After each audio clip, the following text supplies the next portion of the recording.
वालेकुम रहमतुल्लाहि व बरकातहू। सुनैन इब्न माजा को हदीस नंबर 14।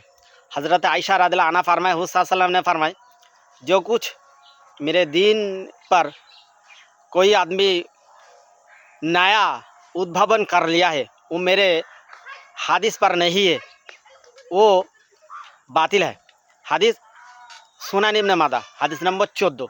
हज़रत आयशा রাদিয়াল্লাহু আনহা থেকে বর্ণিত, প্রিয় নবী হযরত মুহাম্মদ সাল্লাল্লাহু আলাইহি ওয়াসাল্লাম বলেছেন, যদি কেউ আমাদের এই দিনে নতুন কিছু উদ্ভাবন করলো যা আমার দিনে একটা হাদিসে নাই, তা পরিত্যাজ্য, একটা বেদা। হাদিস ইবনে মাদা ব্যাখ্যা, নবী কোন সাম কি বলেছেন, দিনের ভিতরে আপনি যা তৈরি করছেন সেটা যদি কোরআন হাদিসে নাই সেটাই বেদা।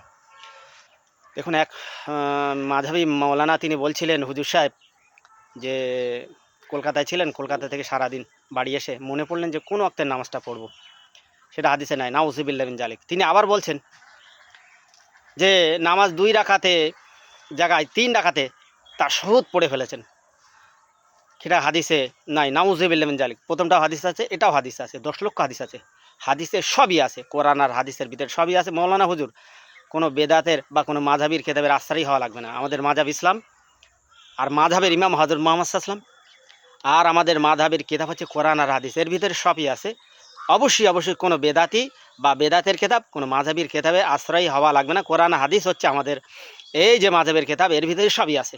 অবশ্যই আপনারা বিভিন্ন মাযহাবের কিতাব দিয়ে কোরআন হাদিস থেকে দূরে রেখে আপনারা করে খাওয়ার জন্য একটা নূতন একটা ইসলামী ব্রাহ্মণ্যবাদ তৈরি করার চেষ্টা করছেন। অবশ্যই সেসবগুলো রেখে আপনারা অবশ্যই আপনারা কোরআন আর হাদিসমুখী যারা হতে পারে অবশ্যই মুসলিম উম্মাহ সেই চেষ্টা করুন, মানুষকে অন্ধকারের দিকে নিয়ে যাবেন না।